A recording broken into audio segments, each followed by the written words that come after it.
นดีต้อนรับสู่ช่อง NoobbyBits พาร์ทที่ 2 ใน Hogwarts ค่ะ และแล้วอีกแล้วเย้คือสรุปหาไฟล์เจอนะก็จะมีทั้งหมด10 ไฟล์แล้วก็แบ่งกันแล้วนะว่าไฟล์5ให้เท่ากันเนาะโอเควันนี้นะคะถึงเราจะมาเล่นคนเดียวแต่เราก็จะมีแขกรับเชิญนั่นก็คือคุณเบลมานั่งดูเราเล่น สวัสดีครับ คือเมื่อวันก่อนเนาะนั่งอัดคลิป เมื่อวันก่อนนั่งอัดคลิป แล้วกูประเด็นคือเหงาค่ะนี่เงียบคือนั่งเล่นคนเดียวเหงาต้องหาเขามาคุยด้วยเนาะคลิปนี้อาจจะไม่ได้เงียบเหมือนคลิปที่แล้วมั้ง คือคุณเบลก็ต้องมาคุยกับเราเนาะใช่ไหมเบลอีเบล ก็ได้ฉันเป็น มึงอย่างเงียบ แก มึงอย่างเงียบเมื่อกี้กู ฉันไปหา ไม่ต้องไปไหน ซาวกันแป๊บนึง เศร้าอะไรวะโอเค ฉันเป็นเสียงในหัวไง เสียงในหัว เออ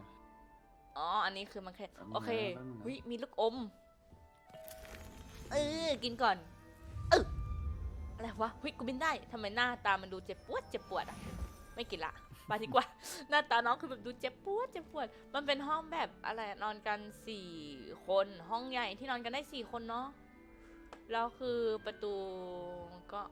เป็นห้องอย่างนี้เลยเข้ามาปุ๊บก็จะมีนี้แล้วห้องน้ำอ่ะเดี๋ยวแล้วห้องน้ำอ่ะห้องน้ำคือไม่มี ผมหมดเขาใช้ห้องน้ำกันที่ไหน อุ้ยมันต้องมีสิอันนี้คือ ตายแล้ว กระจกส่องเป็นกระจกที่เห็นเงาตัวเองนะเฮ้ยเป็นกระจกที่เห็นเงาเฮ้ยเป็นเกมที่โคตรดีอะ โอเค ไป ได้เวลาออกไปนอกบ้าน นี่ ก๊อก คือ ก๊อก เสียงในหัว ก๊อกงั้นกูโผล่ที่ไหนวะเนี่ยนะอ๋อเมื่อกี้ตอนที่เราเข้าห้องนั้นเป็นห้องเก็บไวน์เนาะถ้าคนต่างประเทศเขาจะเก็บไว้อย่างนั้นกันพอเราโผล่มาห้องนี้จะเป็นห้องของเราอะไรเนี่ย5 year 5 ปี3 ปีเราอาจจะเก่งกว่าคนอื่นอุ้ยเฮ้ยมีโมเมนต์อย่างนี้ด้วยเหรอเฮ้ยชอบว่ารู้สึกว่าตัวเองอยากได้ห้องอย่างนี้บ้างแล้วอะชวนอ่านหนังสือ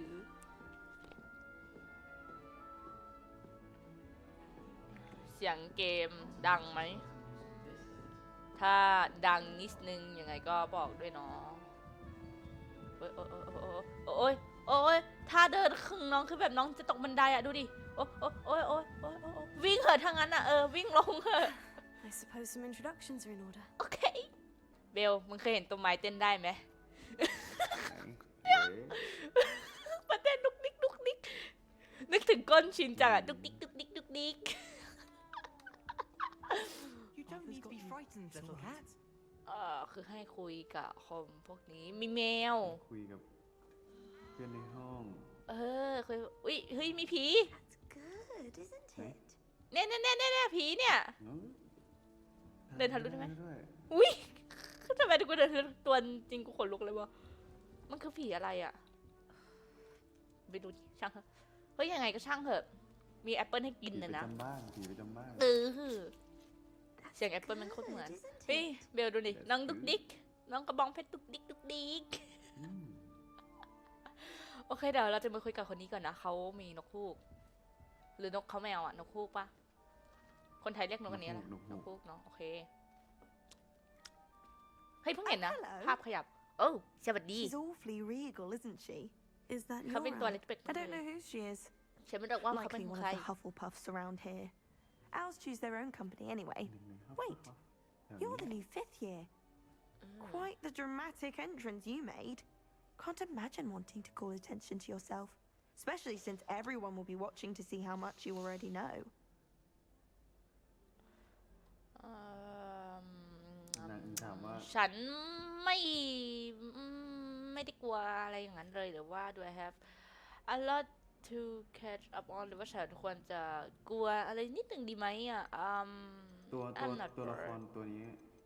เขามาตอนปี 5เขามาเรียนแบบข้าม ใช่ ชั้น มาเรียนใหม่เข้าช้านิดนึงใช่ โดยตัวละครเพื่อนคนนั้นก็เลยถามว่ารู้สึกเป็นยังไงบ้างที่เข้ามาอย่างนี้เปิดตัวโดดเด่นมากเลยนะอย่างนี้ โคตรโดดเด่นเดยมาช้าก็ยังจะช้าอีก ไปสู้มาแล้วด้วยนะ หรือว่าแบบก็ห่วงบ้างอย่างนี้ ก็ไม่ได้ห่วงอะไรเลย I'm really not worried. No. I'm sure I'll be fine. Nevertheless, it is rather แต่ใน unusual. ใจนะกูห่วงมากเลย Terribly out of place. Of course, presumably, as a hard-working Hufflepuff, you'll prove yourself in no time. เพิ่งสังเกต I'm ว่าลูกข้างหลังมัน hardworking ขยับ too, ได้ as you นะ might suspect. But sometimes I think I should have been a Ravenclaw. ใน I've ฮอกวอต rather ส์ a อะไรก็เกิด searing ขึ้น wit. ได้ At least people have always told me so. I'm Lenora, by the way. Lenora Everly. เลโนรา คนไทยก็เลโนรา น้องเนโรราnice to meet you หรือว่า you think you should have been Ravenclaw กูจะไม่ถามเรื่องนี้นะเราแค่เอา It nice to was meet you nice ก่อนเนาะ meeting you, Lenora. Of course. Adieu. โอ้โหหน้าตามันก็แบบ of course nice to meet you แล้วมันก็ บาง แบบ ทีเรื่องส่วนตัวนะ ไม่ เราไม่ต้องไป ยุ่งอะไรเยอะแยะ เรื่องส่วนตัวเขาด้วย ใช่อันนี้คือน้องเนน้องชื่ออะไรนะ เลโนล่า เนโนรา เล เลโนล่า มีใครหิวเลบ้างไหม เฮ้ยเขาไม่ได้ ดึง จ่าย ดึง อย่าโฆษณาให้เขา ก็ไม่ได้บอกว่าแบรนด์ไหนอ๋อใช่มันมีแบรนด์เลนะเนาะลืมว่ะจ่ายด้วยฝากจ่ายด้วย ผ่านตัวแอปเปิลเป็นคนมารยาทดีก็ต้องขโมยแอปเปิลกินนั่นนะ ในฮอกวอตส์ไงสวัสดิการเพื่อนนักเรียน Arthur's got you. It's all right. อะไรวะเกิดอะไรขึ้นอะไรตรงเนี้ยทำไมมันอย่างนี้กันบ่อยจังวะ อันนี้อ่านว่าอะไร อันไหนอะ อเดลชื่อเนี่ย Adelaide Oaks Adelaide แล้วแต่ถ้าฉันอ่านเป็นเยอรมันก็ Adelaide Oaks แต่ถ้าอังกฤษก็น่าจะ Adelaide Oaks มั้งอ่านไปคุยบ้าน เราเรียกเขาว่าโอ๊คเถ This อะ doesn't ง่ายดี sound like you. Something's Right. wrong. โอ้ Oh, hello there. โอ้หวัดดี You're the new Hufflepuff, yes? I'm Adelaide. Pleasure to meet you. Nice to meet you หนู too. โอ๊ค Is everything all right? Oh, yes. I'm just a bit distracted. Letter from my uncle. So tell me, I've been hearing all sorts of rumors. Were you really nearly gobbled up by a dragon? I'd rather not talk about it หรือ yes I was แต่ว่าไปเจอมังกรมา ใช่แต่คำถามคือฉันควรจะแบบ โม้ไหม จะบอกว่าฉัน แต่ว่า ใช่ เรา หรือ สัญ ว่า ญากับ ใช่เราสัญญาไง หรือจะบอกว่าไม่พูดเรื่องนั้นดีกว่าเนาะแต่เราสัญญานะว่าเรื่องทั้งหมดที่เกิดขึ้นมันจะเป็นแค่ระหว่างเธอกับฉันจำได้ไหมฝากคนตัดต่อเอาเข้ามาแป๊บหนึ่งนะเอาซีนเข้ามา โอเค เป็นวักแป๊บหนึ่งโอเคกลับมาละ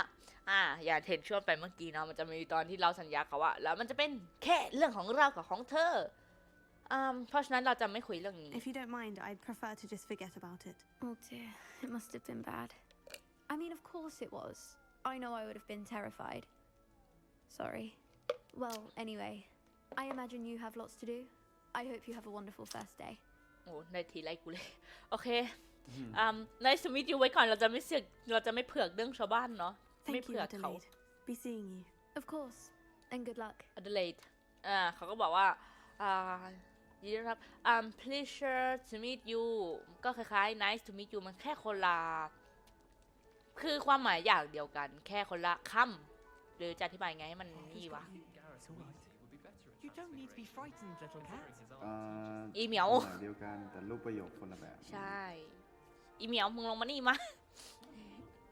คนนี้ชื่ออาร์เธอ อี ร์ ทาง got you. อาร์เธอร์ You don't need to be Family. frightened, little cat. เนี่ยชอบเกมนี้ตรงที่ว่ามันจะมีแยกเชื้อชาติคือจะมีคนหน้าตาเอเชียแบบเราด้วยนะ เราก็จะเน้นเอเชียนิดนึงให้ดู Arthur's got you. It's ตอ all น right. ที่ You don't ตัด need to be จัด frightened, ตัวละคร little ก็ cat. นั่นแหละเนาะจะมีคน ในสตอรี่ จะมีคน ในสตอรี่ของฮอกวอตส์มีหลากเชื้อชาติมากเลย ใช่ Arthur's got you. It's all right. You don't need to be frightened, little cat. เบลต้องพูดดังๆนิดนึงเนาะเบลต้องสู้กับ เสียง เสียง ฉัน เกม เบาเหรอ นิดนึงเบลต้อง เพราะฉัน สู้เสียงเกมนิดนึง ฉันเป็นเสียงในหัวไงแกก็ได้ยินก็พออยู่แล้ว เฮ้ยมึงจะในหัวอย่างนี้ไม่ได้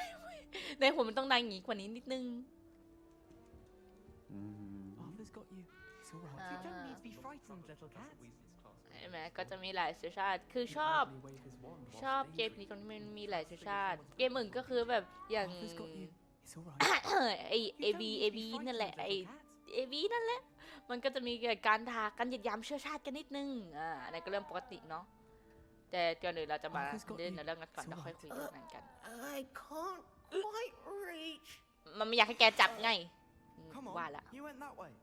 ขู่เลย Hope they can catch him. Big castle for a student to get lost in, let alone a cat. I'm sure you'll find your way all right.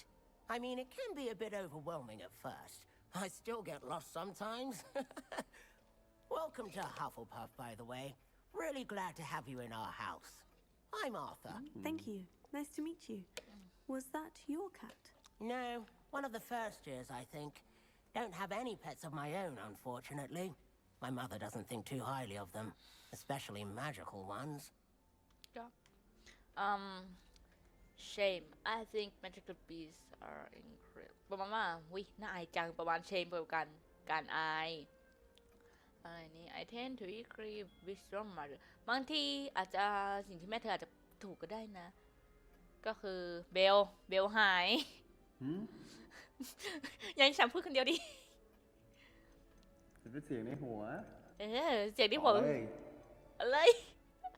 ไอ้แม่ วันนี้ แม่นายบางทีก็ไม่ได้คิดผิดเหมือนกันนะ วันนี้เบลจะไม่ออกมาเป็นตัวนะเบลจะออกมาเป็นเสียงในหัวอย่างเดียว กูจะบอก แน่นอน เหี้ย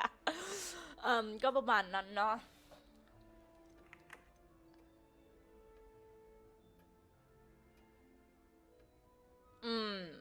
เอาเป็นว่าแม่แกพูดถูกแล้วแหละไอ้หนุ่ม Your mother's right. Magical beasts are more trouble than they're worth. I think they can help us as long as we help them. They just take some getting used to. แป๊บ You'll have to get used to them. Otherwise, you'll have a time of it in Beasts with Professor Howen.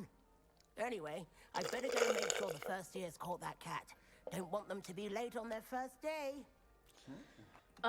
โอเค Nice meeting you, Arthur. Good luck. And good luck Arthur. finding that cat. Thank you. Try not to get lost in the castle yourself. อ้าว Is the new Hufflepuff out of bed yet? Professor Weasley's waiting for them outside the common room. ให้ไปหายผี อยากคุยกับผีอ่ะ คุยได้ไหมอะ ไม่ได้ อัน ดิ นี้น่าจะยังไม่ได้นะ เดี๋ยวในอนาคตอาจจะได้ ไอ้คนนี้มันนะเฮ้ยเดี๋ยวเบลเห็นป่ะเมื่อกี้นี้เบลดูนี่นะเบล ไหน เอ้าหัวน้องเมื่อกี้ไม่หมุน ลอง นะเมื่อกี้ สำรวจ คือหัวน้องหมุนนะคือหมุนแบบอุ้ยหมุนคอจะหักเลย ตายแล้ว โอ้ย ลอง โอ้ย สำรวจ โอ้ย ดู ขอโทษที่เหยียบมือ เผื่ อุ้ย มี อุ้ย คน อุ้ย ซ่อนไหม ขอโทษที่เหยียบมือชอบชุดของฮับเพิลฟับมากนะมันดูแบบมีอะไรยี่นี่ยังไม่รู้ตัวอีกเหรอว่าแมวมันไม่ชอบแกเว้ย อ่าเธอเจ้าเด็กน้อย อุ้ยในนั้นเรายังไม่ได้เข้าไปเลยใช่ไหม ใช่ ลองเข้าไปดูเสีย นี่ ใหู น้องกระบองเพชร จะ ตุก พาซ่อนหน่อยนะ ดีตุกดิกอุ้ยเฮ้ยนี่ไงเบลพูดถูกอะสำรวจอะไรอะ house chest place อ๋อยังใช้ไม่ได้โอเคอุ้ย โถ่ มึงโอ้กูตกใจ มันไม่ติดพาร์ทโมไว้ที่แบบแฮ่อย่างนี้ใช่ไหมนี่โอ้ตกใจเลย อุ้ยขอกินคำนึง อุ้ยหิวว่ะเล่นเกมใครไปบอลเล่นแบบเกมที่มันมีอาหารแล้วมันให้สามารถให้กินใช่ไหมแม่งหิวเฉย อ้าว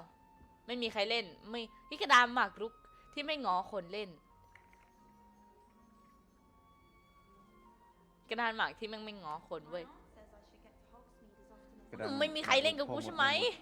ไม่มีใครเล่นกับกูใช่ไหมได้เดี๋ยวกูเล่นเองคนเดียวก็ได้โอ้ไปแล้วมีคนมองกูเล่นเว้ยโอ้มาแล้ว นี่ ไหนขยับมาดิแล้วเล่นเป็นจริงเป็นจังด้วยนะ เหยียบเฮ้ยขยับมาตรงนี้ดีกว่า โนสคริป นี่ ป่ะลุกคาดเรียบร้อย อีนี่หงุดหงิดอีสีขาวหงุดหงิดให้จำแพทเทิร์นนี้ไปเล่นกับแฟนบ้างดีกว่าวะ อุ้ยมีเพลงให้ฟังด้วยฟังเพลงดิ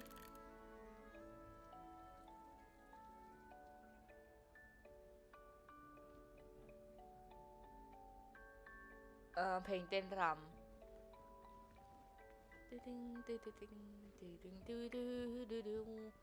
อันนี้คืออะไรอ่ะ เฮ้ย อะไรน้ำมาจากไหน เดี๋ยว เมื่อกี้ใครสปลิตน้ำมาหาฮะ ไม่ใช่นะโอเค โดนแกล้งวะเนี่ยอ๋อ ไม่ใช่หรอก โอเค Lumos. ลูมอสตอนนี้ปิดก่อน Revelio. ลืม มี อัน อะไร นี้ไป ซ่ เล อน ย อยู่ว่าลืมใช้คา นี่ไง ถา เห็นไหม นี่ไง แต่ว่ายังทำไม่ได้ไง มีอะไร ฉันต้องมีไฟ อ๋อแล้วลูมอสเอาลอง Revelio. ดูลองหา นี่กูมีโพเทโต้ด้วยนะ Potato. โพเทโต้ อันนั้นมัน โปรเตโก้ใช่ มัน รู้ ฝรั่ง อ๋อโพเทโต้ เทโย มัฟฟินคำบักเอาให้กูให้กินแค่ชิ้นเดียวด้วย ผีหวง เค้กก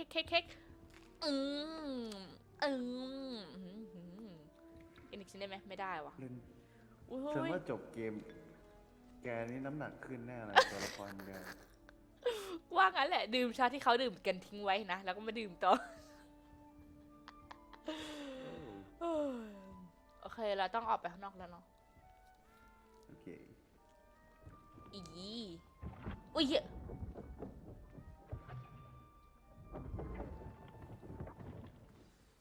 Good morning. I trust you're ready for your first day at Hogwarts? I've been dreaming of this day for a long time. Can't believe I'm here. Well, you are here. Make the most of it.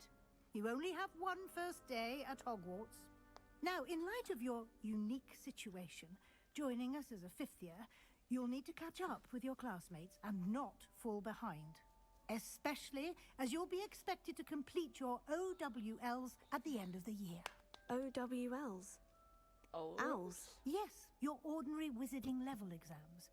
They will determine what type of career you can have when you leave here. After much discussion with the headmaster and the Department of Magical Education at the Ministry, we've devised something extraordinary to ensure your success. โอ้หนังสือมาอย่าง Here นี้เล you ย are. เอาไปเรียนนะเอาไปอ่านนะมันเปิดเองได้ด้วยยูไม่ต้องเปิด แบบด้วย โอ้ยอยากได้หนังสือนี้บ้างคิดดูอีกทีไม่เอาดีกว่าวะ What is it? It is a wizard's field What guide. is It มัน will คือ help อะ you ไร to keep track of what you are มัน learning เป็นยังไง so that you master Yeah, all right. that's expected of a fifth year. You would be wise to take full advantage of this exceptionally valuable resource. สอดเข้ารักแร้แล้วก็หาย Thank you, ไปเลย Professor. ไม่ใช่รักแร้มัน What เป็น do you mean กระ it เป๋า will แบบ keep track of กระเป๋า what ล่อง you หน learn? ไงกระเป๋าข้ามมิติไงอูไม่ Perhaps เคยดูเรื่อง seeing it ต่าง in โลกกันดิ action เรา will อะ answer any questions you may have. Walk with me and we shall put it to the test. โอเค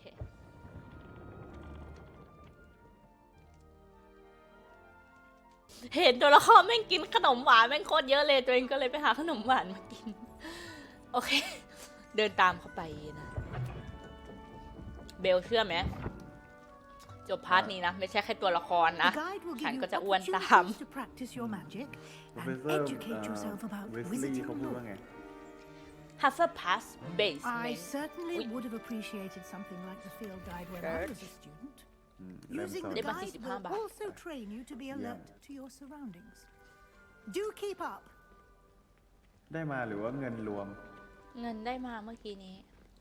มันจะเป็นเงินรวมไม่ใช่เหรอ ไม่รู้ดิ นี่กินแอปเปิลเพื่อสุขภาพ ซัดไปเลย Simply cast Ui. Revelio on it, and we'll เนี่ย see อยู่ what ฝั่ง the นี้ guide นี่ says. ฉันเมื่อกี้ฉันเผลอเดินเลยคุณนะฉันขอโทษกินถั่วด้วย คอลเลกเก็บหน้ากระดาษครับ หน้ากระดาษอ๋อว่ะ Revelio. อ๋อนี่ไง ต้องใช้เรเบเลียโอเค เนี่ยซัดถั่ว เห็นถั่วก็กดถั่ว เห็นของกินไม่ได้นี่ Revelio. ค่ายไหนเนี่ยเดี๋ยว Good บ้านไหน timing. Perfect opportunity to show you how to use flue flames to get around a bit quicker. โอเค Your field guide contains a map of the castle. Open it up and find Central Hall. อาจารย์สอนให้เปิด โอเค ก็ไปเปิดนักเรียนคนเมื่อกี้เลย ไม่ใช่อันนี้ คนละเปิดแล้วเบล เปิดไฟเฉย คืออย่าง โอ วะ เคโอเคตรงที่มี DSC พื้นที่ที่เป็นไฟอยู่แถบนั้นไงเห็นไหม เห็น เหมือนบอกเป็นจุดที่บอกว่ามีไฟอยู่เท่าไหร่โดยประมาณ library โอเคAnd here we are. Quite the Penny. time saver. These stairs lead directly to Central Hall.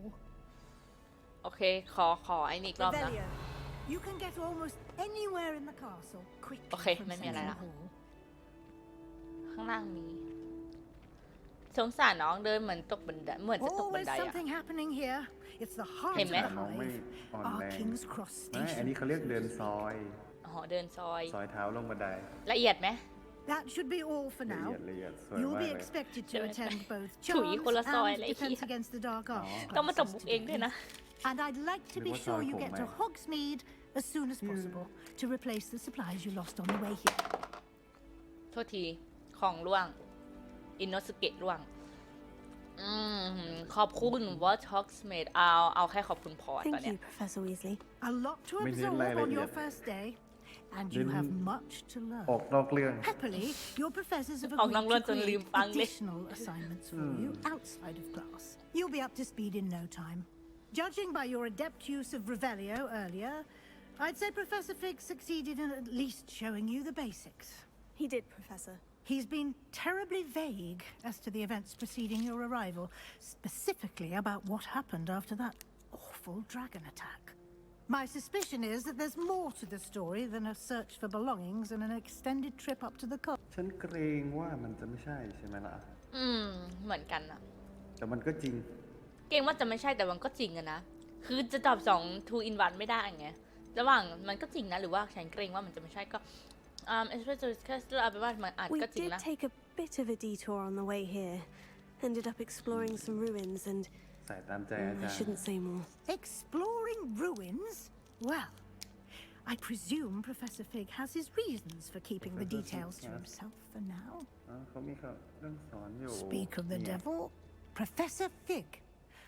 your ears must have been burning. Oh? Yes. You seem to have provided our new fifth year with a solid foundation in the basics of spellcasting. Ah, I'm afraid I can't take all the credit there, Professor. They've a rare aptitude for magic, it เพราะไงเดี๋ยว seems. มันก็ต้องบอกกี่ทีอะ Well, I'm just glad you both arrived in one piece. Perfectly good boats and carriages to Hogwarts, and you chose to fly in the path of a dragon. I wouldn't say I chose the dragon's path, Professor. Rather unfortunately, it would seem that it chose us. Very well. Enough chit-chat. I need to get to class myself. Might I rely on you, Professor Fig, to explain the details of the field guide's map? Of course. Thank you. นี่ไง อาจารย์คนที่รัก Good คน luck เดิมกลับมา today. กลับมาแล้ว And remember to use your field guide. It will be invaluable to you. And invaluable to me, as I'll be using it to keep up to date on your progress. Yes, Professor. Come and find me in my classroom after you've attended both classes today, and I'll explain more about those assignments I mentioned. And we'll see if we can't get you to Hogsmeade for those supplies. นั่งกัดอยู่ตั้งนานไอ้เฮียนึกว่าทำไมกลับไม่ได้ไม่นั่งกัดไอ้นี่ดิ It's good to see you, Professor. And you. I was got hoping our Weasley, paths so would don't cross worry today Professor before you Fig immersedต่อ yourself in ฮะ studies. เสียงเบลโคตรเบาเลย Did I hear you and Professor Weasley talking about exploring เดี๋ยวก็ดัง ruins? ฉันเป็นเสียงในหัวนะ ใช่แต่ฉันแม้แต่ฉันยังแทบจะไม่ได้ยินหาอะไรเลยนะเบล จริงดิ จริง โอ้ my god ตอบ Professor Fig ก่อนเลยอย่างแรก Did I hear you and Professor Weasley talking about exploring rules บางทีฉันอาจจะ She ไม่ได้ caught me off guard. I didn't tell her anything else about our travels here. I will say, I think she suspects we're not being entirely forthcoming. Yes, well, Professor Weasley is a brilliant and astute witch. It was right to keep the details to yourself for now. We don't know where this path we've embarked upon will lead.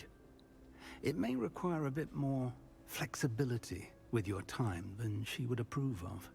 And she may feel obliged to share details with the headmaster that would be better left between us. Understood, Professor. Good. Now, as capable as you are, I believe the ability you possess obliges you to be well trained. Happily, you have the benefit of an exceptionally skilled team of witches and wizards to guide you. Speaking of guides, and so that I may avoid another not-so-subtle reproof from Professor Weasley, why don't I show you the clever enchantment we included in the field guide's map? Unfold it and have a look. Open Quest Lock Open M เพื่อใช้แมป ว้าวฮอกวอตส์นะครับผม The map is enchanted to help you find your way. This will be incredibly โอ้ helpful. เอ็นชันก็มาฮะนี่เราอยู่ในโลกไมครับเลย Now, นี่ sounds like you've quite a day ahead, what with classes and a trip to ไม่จำเป็น Hogwarts ต้องมา for ครับก็ supplies, enchant ได้ including your own one. You'll enjoy Mr. Ollivander. He's an exceptional craftsman and a good friend. I shall reach out when I have more information about our mysterious locket. For now, focus on your classes and pay attention. More than your owls may hinge on the magic you are able to master within these walls. โอเค โอเค Quest complete Welcome to Hogwarts Quest จบแล้วขอยินดีต้อนรับสู่ Hogwarts นะอันล็อกของรัวๆแบบยั่วๆอ่ะ อย่างแรก This เลย cannot เราไป possibly โซ be น hello, กัน Lenora. อ๋อ What are you เรียนแล้ว looking ล่ะ at? Everyone thinks I'm utterly balmy. Samantha thinks I'm potty. But it's this painting. I never noticed it before. If I know Hogwarts, and I do, an empty frame doesn't appear การ for บู no ลลี่กัน reason. There's something more to this. บุรีเฉย perhaps we'll have a look เอาแค่นี้พอ If I have the time, I may look. Could be เคว intriguing. สเสริมแน่นอน I've been ใช่ racking my quest เสริม brains long enough. I hope you'll have better luck than I have. หน้าตาคนนี้มันจะอบอวบนิดนึงนะแล้วคน Do นี้ก็ come จะ and find me if you เฮ้ยทำไม stumble คนนี้ on ได้ใส่ something กางเกงอะ illuminating that solves เฮ้ย the เดี๋ยว mystery. ฉันก็อยากใส่กางเกงนะฮัลโหลเดี๋ยวในอนาคตน่าจะได้เปลี่ยนชุดละ ไปเดินทัวร์ก่อนเลย อ้า อย่าง ว แรก ผิด หรือว่าจะ นี่ หา นี่ ของ นี่ ก่อนหรือจะไป นี่ ทำเควสเลย เราต้องมาแถวนี้ก่อนนะเราต้องมาเฮ้ยตรงนู้นมีหนังกระดาษ อืมไหน เฮ้ยเมื่อกี้ตรงนี้มันมีกระดาษ หรือเปล่า ไม่เมื่อกี้มันมีกระดาษตรงนี้จริงๆเนี่ยดูดินี่ไง อืม ตรงนู้นด้วยไอ้ดาษ ไปแล้ว รอเดียวมันใช่กระดาษที่ฉันตามหาเปล่าวะ มีความเป็นไปได้ แต่ทำไมมันบินขึ้นสูงอย่างนั้นนี่ไงมันจะโฉบลงข้างล่าง ช มัน อบ จะโฉบ ละ ลง ชอ ข้าง บ ล่า ละ ง เก็บดิเก็บ เก็บได้ไหม เอ้าไม่ได้ Velio. อาจจะเป็น มีอะไรบ้างอ่ะมีประตู มีอะไรอ่ะคืออะไรอ่ะนกฮูก เราลองกดดูดิ ไม่กลัวมันจะว้าร์ปไปที่อื่นดิ What are you up to now? ไม่เป็นไรหรอกวะ อะไรอ่ะทำไมมานั่งตรงนี้คนเดียวอ่ะไม่มีเพื่อนเหรอเราเป็นเพื่อนกับเธอได้นะฮัลโหล เนี่ยเป็นเพื่อนกับรูปภาพหรือเปล่ารูปภาพมันขยับได้ ไม่ใช่ละเฮ้ยไอ้นี่ไงจากเรื่องไอ้เนี่ยจะรู้จักแต่ชื่อจากภาษาเยอรมันว่า Herr der Ring ไง แกนดับเหรอ แกรนดับขอบคุณครับ คนละเรื่องละแม่ โอ้โหคนละเรื่อง ดีนะมีคนจำชื่อเรื่องเป็นภาษาอังกฤษได้ อุ้ยอะไรอ่ะที่พื้นที่พื้น ชื่อตัวละคร The Lord of the Ring อันนั้นน่ะ นั่นแหละ The Lord of the Ring ไอ้ย่าจำตั้งแต่ชื่อเป็นไอ้นี่ไงเป็นภาษาเยอรมันไง เยอรมัน เอากดดิมา no don't use the อะไรเนี่ยเดี๋ยวก็จับโปเตโต้แม่งเลยแล้วใช้ไงอ่ะใช้ไม่ได้เหรอ เฮ้ยฉันก็ไม่รู้ไหนลองลูมอสไปใกล้ๆมันด้วย Tego. อ๋อโปเตโต้เฉย จริงด้วย Must be a clue. I should look around in case it's nearby. What must be a clue เบลดูบ่อยใช่ไหมเรื่องเนี้ย ไม่ได้ดูบ่อย มันเกมเพิ่งออก ฉันอยากเล่นเหมือนกันนะ This looks like the location from the painting. เป็นยังไง What เอาไม่ could ใช่ be so ไม่ใช่ special about it? Let's get you back to your frame, little ไล่แม moth. ลง ได้มาแล้ นี่ ว ก็เป็นผี กลับ เสื้อก บ้า ลาน งคืน กลับบ้านกันเถอะอีหนู เอาไปทอดกิน เอ้ยไม่ใช่ เฮ้ยไม่ใช่ ทอดนี้ก็ฟันหักหมดแล้วดิใจเย็น พี่ I นะ knew there was a connection. I I should tell Lenora that I solved the puzzle with that empty อะไร frame. นี่อ๋อเก็บกลัวเสียงเพลงมันจะเข้าลิขสิทธิ์อะดิ Revelio. มีกระจกอีกอันปะ ดนตรีหรือเพลง ดนตรีอ่ะไอเพลงอ่ะเดินดูดูดูดูดูดูดูดูทอล์ก Lenora, I solved the mystery of that ฉัน painting. ก็ลืมสังเกตไปเลย How? I felt the clues or I'm not telling บอกเขาไปดีกว่านะ I found the location depicted in the painting, and then I cast Lumos to guide a moth back to the frame. All very logical, I suppose. Pity I was so close to solving it. You have a knack for solving riddles. Natty's good at that too. So is Meat, although he does tend to over-explain. Well, I'm glad someone figured it out. เดินเข้าไป Revelio. เรียกเวลาไปอันนี้ฉันจำได้ เสื้อมาอีกตัว ลูมอสอันนี้ฉันจำได้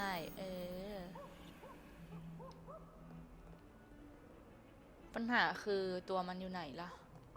น่าจะชั้นล่างเพราะเป็นชั้นที่มีลองสังเกตดีๆมันจะมีไอ้อันนั้นอยู่เสาเนี่ยน่าจะชั้นเนี่ยสักชั้นที่มันเห็นเสา Lumos.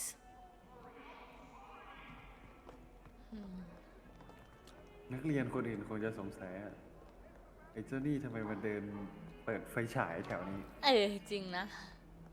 ไอ้เหี้ยเป็นเรียกไฟฉายเหมือนกันเฉยเอาเป็นว่าเดี๋ยวทำไปทำมาก็คงจะเจอเองแหละนี่สินะที่เขาเรียกว่าดนตรีจะไม่งอคนอีกแล้ว ดนตรีสดดนตรีสด อุ้ยเห็นปะ Revelio. เห็นนี่ไง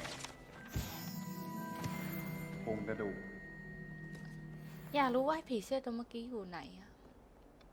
ลองกลับไปเช็คเพราะเหมือนว่าตรงในรูปจะเป็นมุมมองของผีเสื้อที่หันออกมา อ๋อเป็นมุมมองของผีเสื้อเหรออ้าวจริงดิ คิว่าเป็นอย่างนั้น ไม่ได้สังเกตเลยนะ ไหนอะ เป็นเสาสองต้นแล้วก็ประตู มีรูป ตรงนั้น ภาพ เป็นรูปอะไรเอ่ย เป็นรูปภาพอะไรสีฟ้าๆเป็นคล้ายๆรูปภาพ จำไว้นะจำรูปไว้นะ จำฝากจำด้วยนะ แลองเดิน โอ้ย น่าจะอยู่ตรงชั้นล่าง ทางชดอะ ตรงนี้ลองเดินหารูปภาพดู เดิน มันมีกี่ชั้นวะเนี่ย กูก็ไม่รู้อะ โอ้ my god ยังเยอะเฮ้ยแถวนี้ปะแถวนี้ปะอาจจะไม่ใช่รูปภาพแต่เป็นกระจกปะ ไม่น่าใช่อะ ลองหันหลังกลับไปดูดิ เมื่อกี้เห็นกระดาษแถวๆนี้นะแป๊บนึงนี่ไง โอเคเนี่ยลองหันกลับไปเห็นไหมเหมือนไหม ไม่เหมือนนะ เอามันไม่มันเป็นรูปภาพใช่ไหมไม่ใช่ ใช่เป็นรูปภาพ กะจกใช่ไหม เป็นรูปภาพ โอเค เอ้ย หายไปละเจ้าตัวตลก อย่างวะ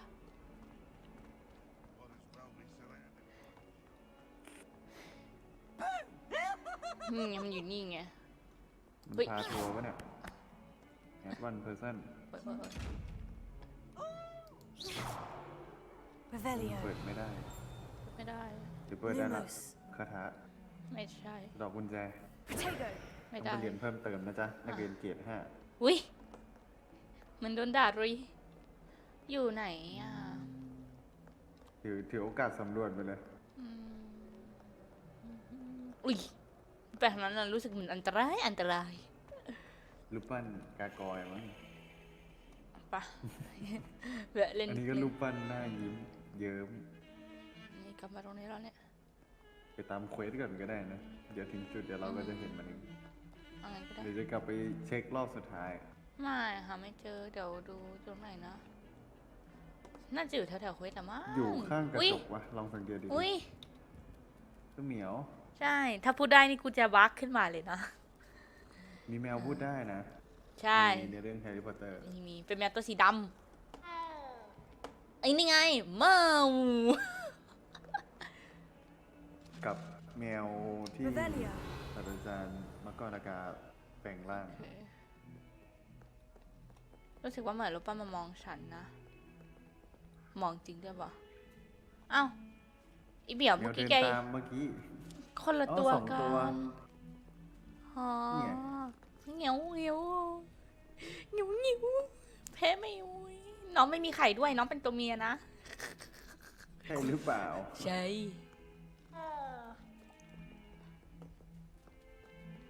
ปาต่อ ขวามือไป อีนั่นอยู่ชั้นบน ตึกซับซ้อนซ่อนเงื่อนมาก เฮ้ยนี่ไงรูปภาพอะ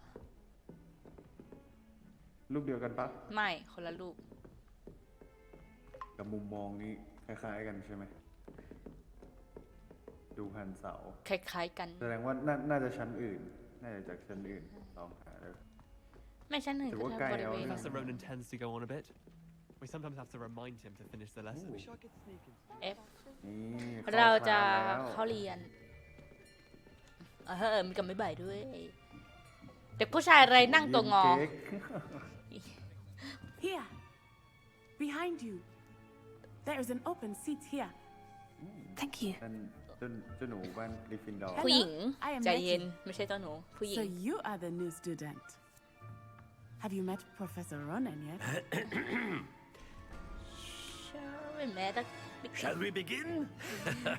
Welcome to Year 5 of Charms. Now, this will be a crucial year in your education on the art of charm work, but I am confident that we will take hold with the passion and rigor requisite of such a challenge. Right, now, everyone, please open your textbooks to page 517. But before we begin, 517 can anyone here tell me the difference between the incantations of the color change and growth charms? มึงอย่ายกมือนะ Anyone? Anyone? Hmm? I am afraid it is too late to study now. My, the summer months must have really taken a toll on you all.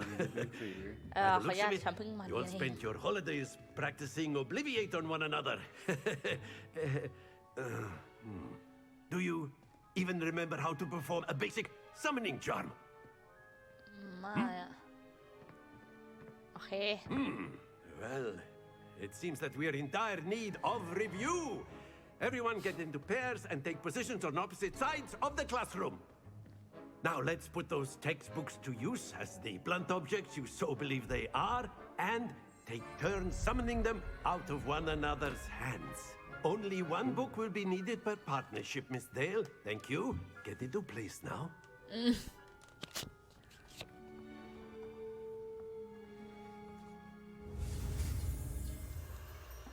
โอเค พร้อมนะ เล็กซิโอ มาถึงเร็ว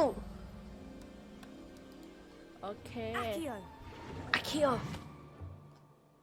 เอามานี่ That is not bad. มัน You are a swift learner. เธอนี่เรี I ยน see เร็ a ว lot of potential, but remember, โอ้ยนาฬิกา potential is nothing without practice.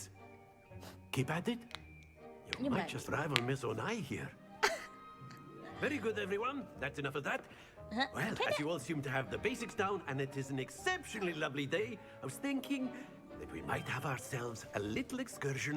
outside for a spot of fresh air. After me. ไปข้างนอกกัน I've always found that fun goes hand in hand with mastery, as I'm sure the Quidditch players amongst us would agree. So, what better than a bit of sport to put our prowess with the summoning charm to the test, right? ไม่มีไรเว้นนะ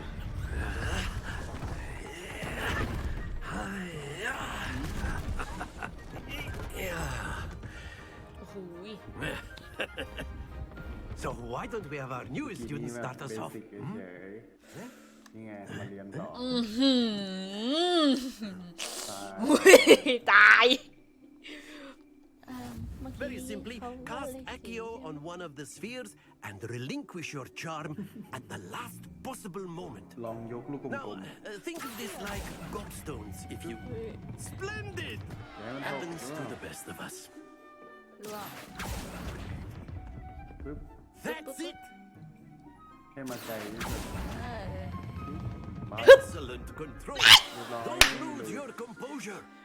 โอ้ยโนเคย Very ทำได้ไหม good. อ่ะ Points to Hufflepuff. But there's certainly no sport in playing without some friendly competition. เฮ้ยหนุก Miss อ่ะ Onai, would you care to give our new student a bit of a challenge? Come on up. โอเคเชลเลนใช่ไหมได้อัน You'll be the blues just as Oh, before, and Miss okay. Onai, Okay. you are playing ฉัน red. คือสีฟ้า Clear? นะ Yes, sir. ฉันพูดว่าอะไรนะสวัสดีเพื่อน Let อย่า us ให้ see ตกล this. งพื้นน่ะ อ่าฮะ น่าจะดึงชนกันได้คิดว่าอย่างนั้น มันยังไม่ถึงตาฉัน โอ้ นะ โหเห็นไหมเพื่อนเย้ยที่50 อ่ะ โอเค เดินไปหลังลูกแล้วดึงมาชนกระแทกให้มันหลุดได้นะ พ่อ ไม่ทัน เอ้ยทันอยู่ Not to worry. Watch this. อย่านะ ขอตกเถอะโอเค เริ่มหยุดตรงที่เลข3นะ ถอยที่ถอย เดิน นะ เดินไปหลังลูกบอลอีกฝั่งแล้วก็ดึงให้มันมาชนก็ได้เนี่ยลูกอีกฝั่งจะได้ตก ได้เหรอ แล้วเราก็ได้แต้มฉันคิดว่าได้นะนี่โลกพ่อมุดแม่มุดเชื่อเสียงในหัวสิโป๊กเห็นไหม ได้จริง Here we go. Here we go ปึ๊บเสร็จแล้วไปเดินนั่นแหละทำอย่างนั้นแหละ ถ้าแกดึง That ปึ๊บ is how it's done. อีกฝั่งซ้ายสุดเลย มานี่ถึงมะ โอ้ ถึง ย50 Quite impressive. อ้าว30เหรอ 30 โอเค ผ่านมาไม่หมด ไม่เป็นไร เราก็ทำดีที่สุดแล้วอะเราเก่งแล้ว Let us make this a bit more interesting, shall we? อย่า yes ทำอะไรที่มันน่าสนใจ เอก ว่า อ นี้สักหน่อยปึ๊บ เอาจริงดิ I think เรา we ยัง are มี well ของ past เรื่อง interesting. เพื่อนเอาก่อนเลย จริงแล้วล่ะ I'll ลอง say. ดูว่าเพื่อนทำยังไง Enough chatter. Focus now. You will need it. This round settles it all. Be sharp. เพื่อนดึงคาถาแป๊บเดียวเองนะ ปล่อยดิ แต่เราต้องดึงนานหน่อยเพื่อที่จะให้มันมาลึก แป๊บนึงนะ1 2 3 ปึ๊บโดนชนว่า ไม่โดน อู้ แต่จบ เฉีย 30อะดิไปอยู่ที่สีเขียวแทน Very good. Watch this. เนี่ยโดนดันแล้ว โดนดั หลุ น ดออกไปแล้ว Oh dear โอ้ me. 3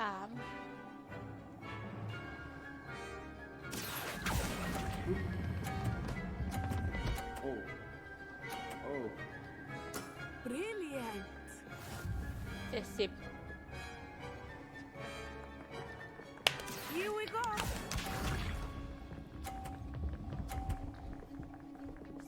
30เหรอได้นะ ตอนนี้แหละ หยุด ว้าว ยู Happens to เอ้ย the แต่ best ก็ of ได้อยู่ us. นะ ได้อยู่ฉันชนะเย็ดลูก เย้แปะเฮ้ยรอบนี้ชนะ Very good, both of you. Well done. อ๋อ เราน่าจะนางอ่ะน่าจะเป็นการคนที่แบบเรียนเรื่องเนี้ย น่าจะเป็นคนที่เรียนได้ดีที่สุด แล้วเนื่องจากว่าเราอ่ะ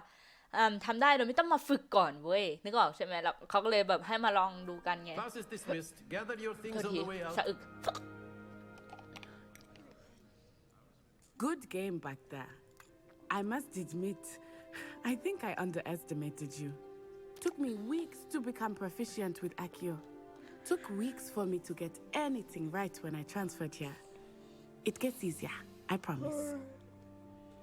Okay, I'm glad you understand. I'm holding my own. ฉัน That's ก็ good to โอเค hear. นะ It's a lot to take in all at once. To put it มียักษ์ lightly, ไหลด้วยนะ I remember how I felt when I first arrived. I transferred here from Wagadu just before my 4th year. My mother received an offer to teach divination here. Okay. Before I knew it, we had left Uganda and were halfway around the world at a new school in a new country. how big is Oregado what does Oregado look like is magic the same as Oregado มันใหญ่แค่ไหนอะ Is Wagadu much bigger than Hogwarts? Wagadu School of Magic is the largest wizarding school in the world. So yes, bigger than เป็นโรง Hogwarts. เรียน But it never seemed intimidating or overwhelming to me. It always felt like home. เหมือนกับบ้าน เกี่ยวกับโรงเรียนเก่าเนาะโอเคเอาแค่ It's นี้พอ nice to learn about กลัวว่า another เขาจะ wizarding รำคาญ school. Thank you for asking. I do miss Wagadu, but I am glad to be here at Hogwarts.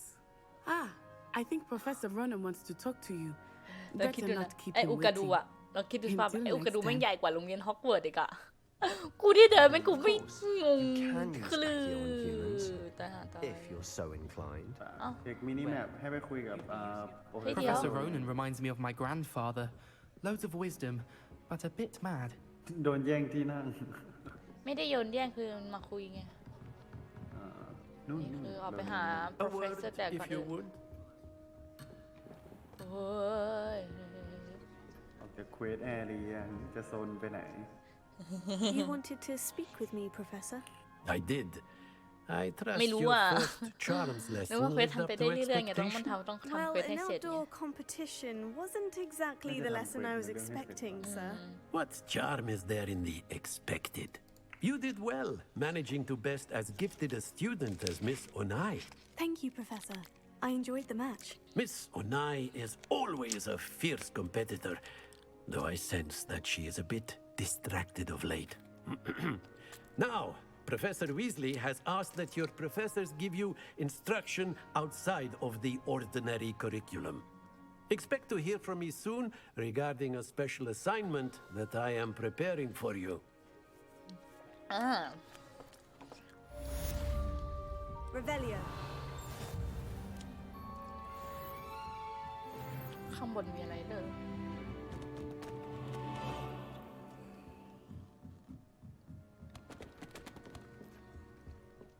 Hello there. You're the new student, aren't you? มีอะไร อุตส่าห์ทัก Hello. แหละ You wanted to speak to me. Samantha Dale. I've been eager to meet you. You're the student everyone's been whispering about. Hope your first day's going well. You certainly seem to hold your own in charms.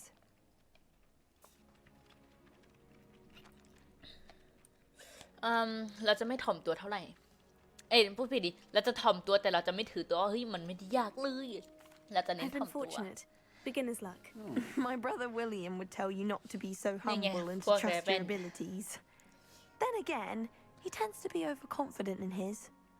Well, better see to my charms homework. I'm afraid I can't count on beginner's luck to impress Professor Ronan. โอเค ขอบคุณที่ขลุ่ยด้วย อ๋อ สีฟ้า Handy resource indeed. นี่ไง Field guide. เจอแล้วใช่ไหม yes เห็นไหม เอาละ แล้ว มันอยู่ตรงไหน นั่ ต้อน ง แห เอา ละ กลับไป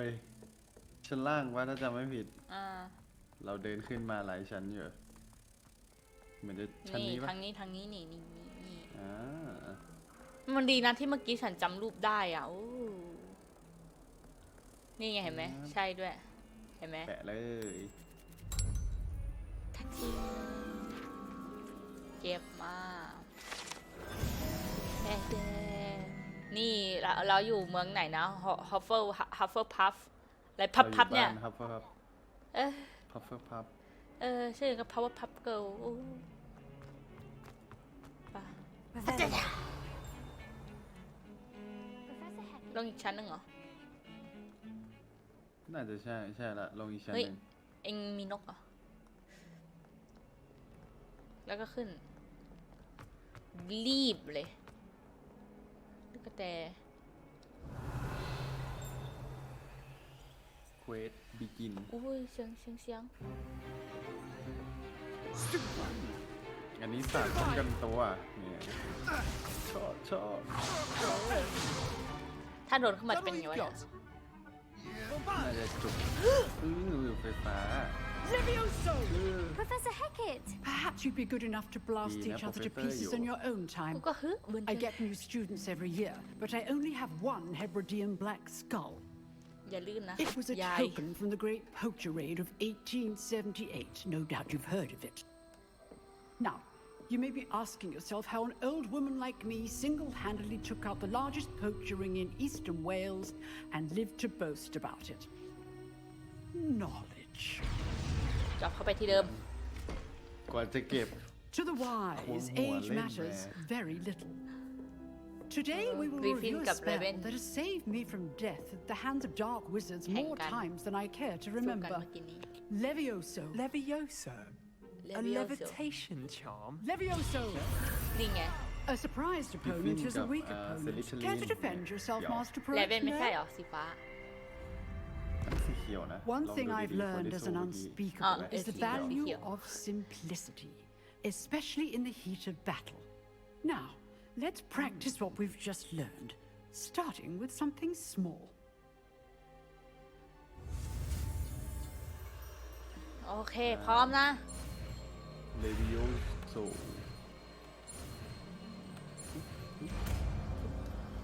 Levioso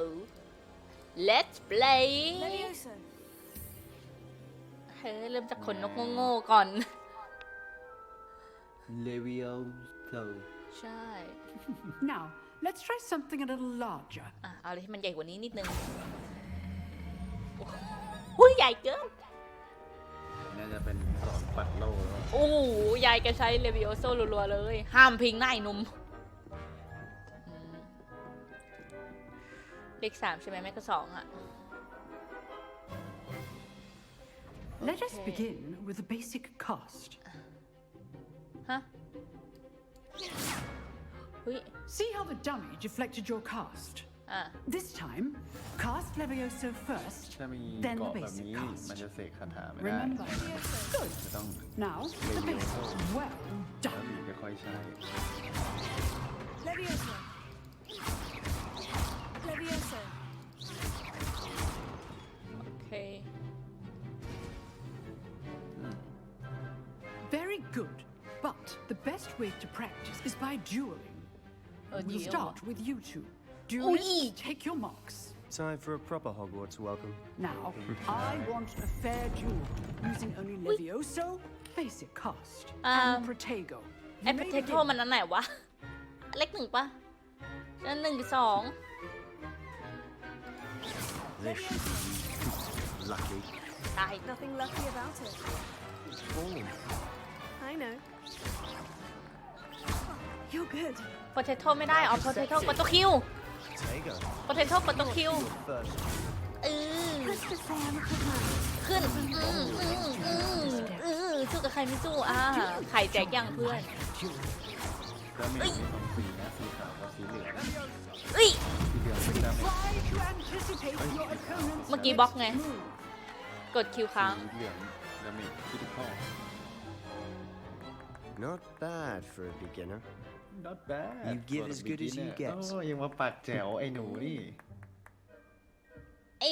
หมอนนี่มันกวนอุ้ยทำเป็นตัวเองเก่ง I แต่ put you on the spot, and you rose to the challenge. Points to Hufflepuff. Thank you, Professor Hecat.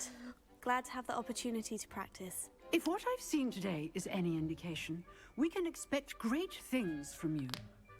I demand excellence from my students, ว่าไปในเรื่องแฮร์รี่พอตเตอร์กลุ่มฮัฟเฟิลพัฟไม่ค่อยได้ออกลงเนาะ and they จะมีแท่น must กริฟฟิน achieve it. กับ A งูเขียว classroom duel is ส่วน one ใหญ่ thing,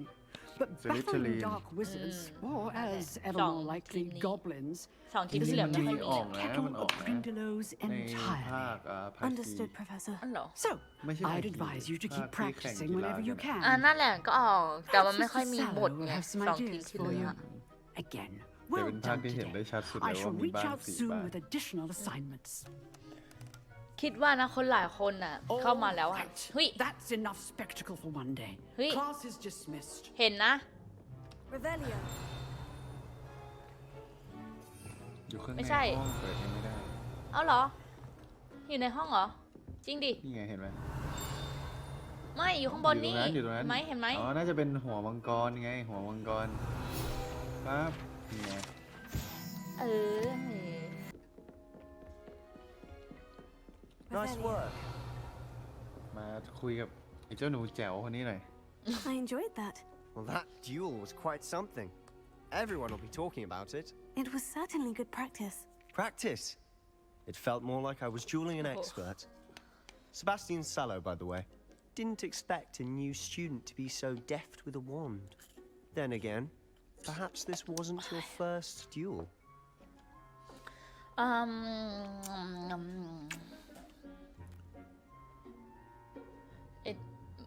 It was never used my wand in combat. I've had my share of wand combat. จะบอกว่าเคยสู้มันแล้วก็ไม่ได้เดี๋ยวมันจะสานยาวไปถึงเรื่องในถ้ำที่เราเคยไปสู้มาที่เราบอกว่าจะเป็นความลับถ้างั้นปิดบัง In fact, it was. Perhaps I have a knack for it. Be coy if you like, but I know better. Magic มันต้องพูด requires ทางอ้อมๆ intention หน่อยอะ and talent. You know, you might be a perfect fit for a certain exclusive, unsanctioned dueling organization. Sounds intriguing. The sounds suspicious. เฮ้ยฟังด้านสนใจนะ Exclusive and unsanctioned. Count me in. Excellent. รับฉันเข้าได้สิ Knew I was right about you. If you want to get the most out of your time at Hogwarts, you're going to need to break the rules now and then. Whether it's joining a secret dueling club or sneaking into the restricted section of the library, you just have to be clever enough not to get caught. Thank you, Sebastian. I'll keep that in mind. Good. Pleasure chatting with you. I'm sure I'll see you soon. Perhaps somewhere ต้อง unsanctioned. ให้แหกกฎเหรอไม่ชอ We'll บ see ใจ if your เลย performance today was sheer luck. อันที่ or จริงแค่ actual อยากเข้าไปดูเอล skill. เฉยๆนะแต่ไม่ Look ค่อยอยาก for แหก Luke and กฎเลย Brattleby near the clock tower entrance. If you're interested. เลยต้องพูดดังๆหน่อยอ่ะเสียงเกมมันกบเสียงเบล ไม่เป็นไร เด่น อะไรอันเนี่ย I'd hate to face Professor Hecat in a duel. Revelio. โอเค Revelio. มีอะไรไหมบอม ฉันคิดว่าตรงหน้าน้ำเนี่ยรูปปั้นเนี่ยน่าจะมี เพราะว่ามันจะเป็นจุดสำคัญแต่ละที่คิดว่านะ มีจริงป่ะ มันจะเป็นจุดต่างๆนี่ เฮ้ยเก็บมาละเดี๋ยวค่อยไปกลับไปอุ้ยขอโทษครับ อย่างก้าวร้าว ขอโทษแล้วไง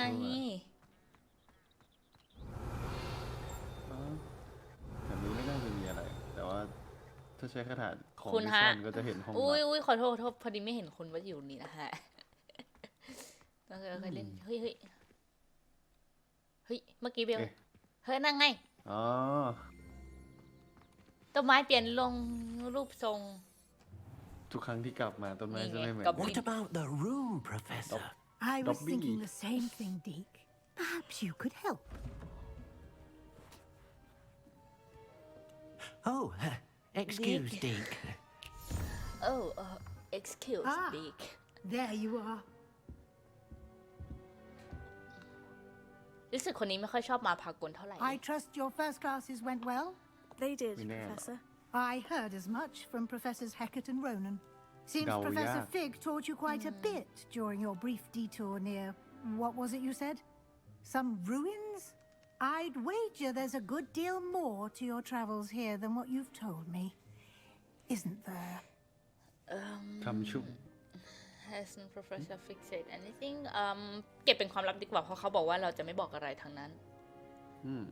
เนาะ Nothing more, Professor. I see. Like trying to get a sonnet from a streeler. Regardless, you must continue to build upon what you've learned.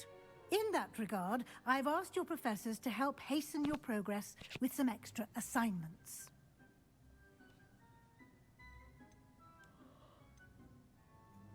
What อะงานเยอะกว่านี้อีกเหรออะไรอย่างนี้แต่แบบเราแบบโอเค Professor Ronan did mention something about that. No time to waste. The sooner you complete your work,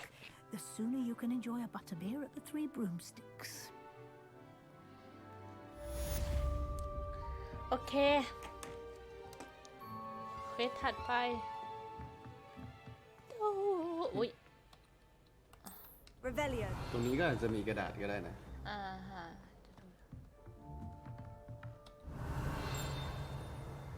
ฮ้ยนั่นไง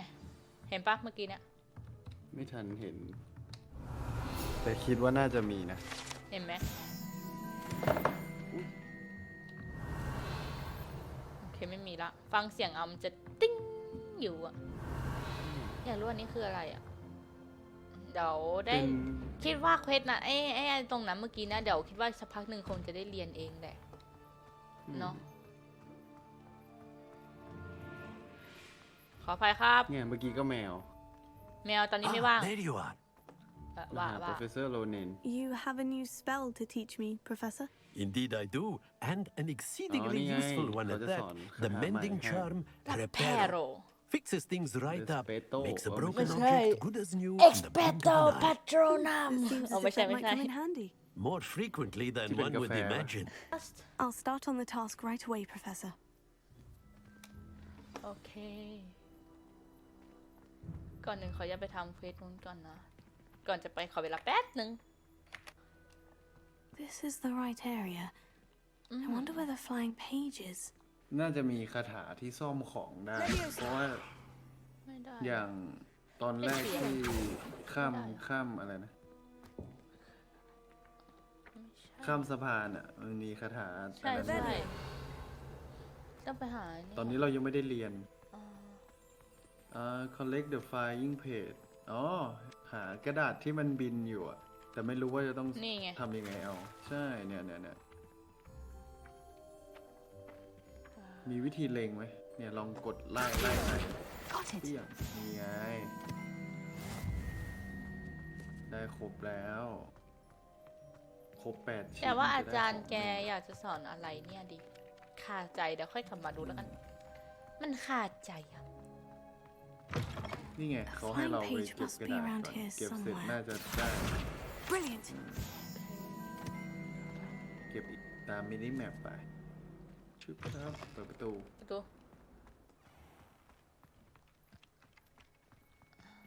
I trust the preliminary task. I completed the assignments, Professor. Marvelous.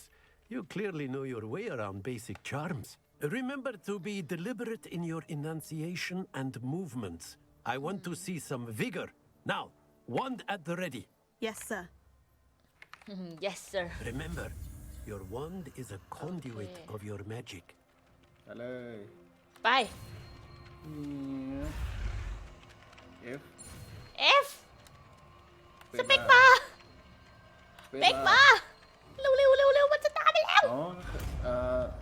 Reparo เป็นการซ่อมของใช่แล้วเราได้ไปซ่อมละ แน่นอน That's it. Very good. เลย If you would like to practice mending something, have a go with that broken statue in the alcove by the water. It allegedly symbolized heartbreak. Perhaps a jilted lover thought it too accurate and lashed out. น่าจะมีนะคิดว่า ไม่มีนะไม่มี ก็ไม่เป็นไร มีแต่ลูกปังนี่ ทุกวันนี้ทำอะไรได้ ฉันก็ฉันว่า ล ฉั อง น ลองเสกลองเสกคาถาดูสิ ไม่ได้เหรอ มีคาถาอะไรเสกให้หมดเลย Levioso. เอาได้เฉย กระดาษ เอ้ยไม่รู้นะ ไม่รู้ใช้คาถานั้นจริงๆนะดีนะเบลบอกให้ใช้ทุกคาถาเลยมีอะไรใช้ให้หมด เกมแบบนี้มันต้องเรียนรู้ ดูดิ้งดาดิ้งดึง Hogwarts hasn't been the same since Black took over. Lucky for us, we have Okay, Professor ต่อ Weasley. เมื่อกี้ออกมาปุ๊บเพอเดินเลย ไม่ได้ไปทางนี้ดิ Then we could get rid of Muggle. โอเค เดินลงล่างเอ้ยขอโทษทีพอดีไม่เห็นตัวเฮ้ยนนไงมานี่ Revelio. ไม่มีเหรอ นู่น เฮ้ยไปไหนไม่ได้อันนี้มานี่มีเพิ่มแล้วเวลขึ้น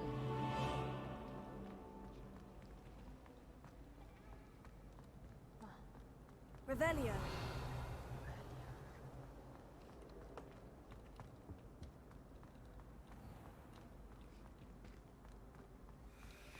อ อะไรได้อะอ๋อทุกคนเนี่ยของที่โอ้ได้ผ้าพันคอสีเงิน ป่ะต่อ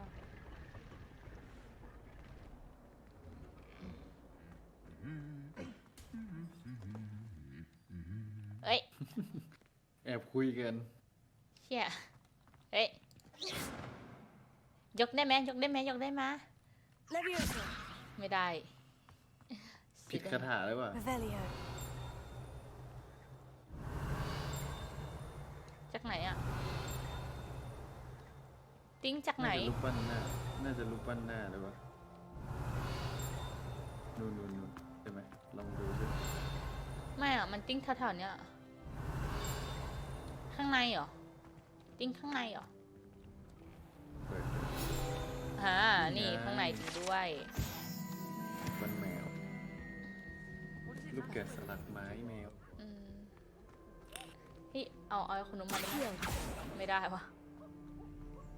Hello. มันเป็นวิญญาณนะ Natty, I hope I haven't kept you waiting long. Not at all. Professor Weasley tells me that you need to go to Hogsmeade. You must be eager to have your own things again. And to see the village. อยู่คนนี้คน I've เดียว been เลย looking forward to it. Good. Shall we set off? Should I we set off? intend to give you a first-rate Hogsmeade Should we experience. set off ก็คล้ายๆ Should we set off ตรงนี้เราจะมาขี่ไม้กวาดเล่นกันใช่ไหมเบล มันขี่ได้เหรอ ไม่รู้ไม่ได้หรอกได้แหละแต่ว่าคงอีกนานอะมั้งไม่รู้ดิ มีความเป็นไปได้ I was glad Professor Weasley asked me to accompany you. Really? Yes. I had planned to extend an invitation to you myself. I thought you might enjoy a better be in the village. ไม่เชิงนะ อ๋อไม่ใช่ น่าจะเป็นชุด น่าจะเป็นชุดของ was perfect. เวลาเรียนวิชาอื่น เรา ก็เห็นมีปอก เกรด แขน 5 อะ เนาะเราเกรด5เท่ากับป5ปะ ไม่เกรด5ก็คือเกรดที่แย่หน่อยนะหรือเปล่า ใช่เหรอ น่าจะนะไม่รู้ เกรด5หมายถึงชั้นเรียน I อะ cannot tell you how nice it is to breathe fresh air ไม่รู้ after นะถ้าเป็น being cooped ถ้า up เป็น in วิ ancient ธีการจัด rooms. แนวของ Grave ถามเทศก็ mistake คือ to take it as an elective class, believe me. ก็คือมันจะ I believe you. เกรด Though 5 I เป็นอะไร suppose you ที่ would แย่ not ที่สุด really call it เกรด1จะดีที่สุด elective when your แต่ mother นี่ was ไม่ the แน่ใจว่า one ฮอก who วอตส์มันจัดการเรียน elected ยังไง you to take it. มันมีการอย่างม1ม2ม3ก็จะเป็นมันเป็นชื่อเรียกเนี่ยม1ม2ม3ก็จะเป็นเกรด7เกรด8เกรด อ๋อ 9 ปี Hogsmeade is beautiful this ก็ time of เข้า year. เรียนช้า Everyone will tell you เกร to ด visit 5 at จะเป็น Christmas, ป5 but that's one of the few times of year I would rather be indoors. Not much for the cold, are you? Oh, I do not mind the cold so much, but it has taken some getting used to. I did not grow up around snow.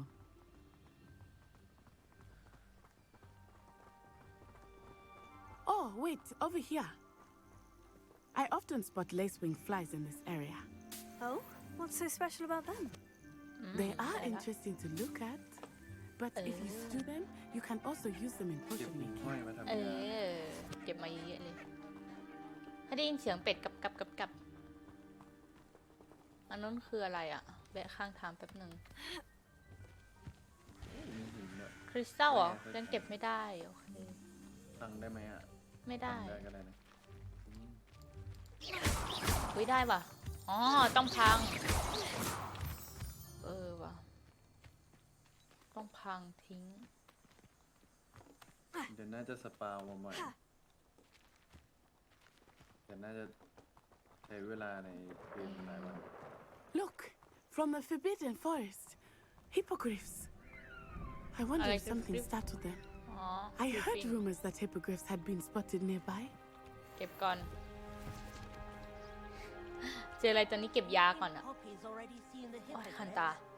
เก็บก่อน Named them too. ตรงนั้นน่ะ เก็บก่อนขับเข้าเควสอ้าวมันอยู่นี่ That's the Forbidden Forest on the left. It's off limits to students, as the name implies.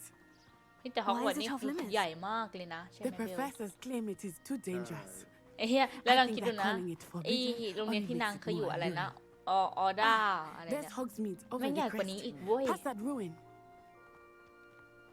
นั่นไงทางรถไฟที่ตาม I would spend all of my time exploring if I could. ขวามือ I confess I was surprised when Professor Weasley mentioned that you knew the area, since you're relatively new here.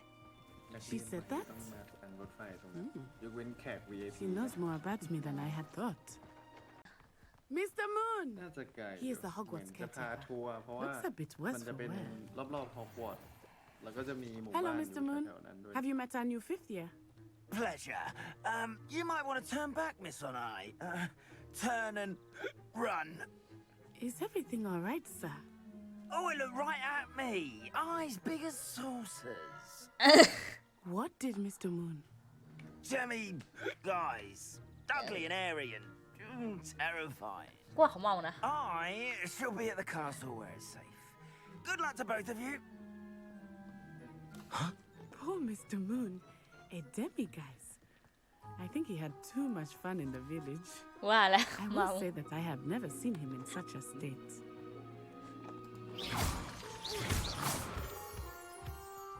Nearly there. There is much to see outside of the castle walls, not just Hogsmeade. I am happy to explore whenever you'd like. Rumors being what they are about goblins and such, it might be nice to have a friend with you. I'll keep that in mind, Natty. Thank you. อันนี้คืออะไรอะฮอกส์เมดเหรอ And here we are. It is hard to know where to start. The Three Broomsticks is the place for ใกล้ๆโรง buttermilk. เรียน And you can get any sweet you can imagine at Honeyduke's. I could not choose a favorite shop here. It changes with every visit. แล้วเจอกันในพาร์ทหน้าของฮอกวอตส์จ้าบายบาย บ๊ายบายครับ ลืมเบลเลยอ่ะแล้วก็บายบายเบลด้วย ลืมไปเลยนั่งเงียบตั้งนาน ฉัน โอ นั่ง เค อยู่ข้างๆเมื่อกี้ก็ยังบอกอยู่ดีมันหมู่บ้าน โอเคบายบายนะทุกคนแล้วเจอกันค่ะ บ๊ายบายครับ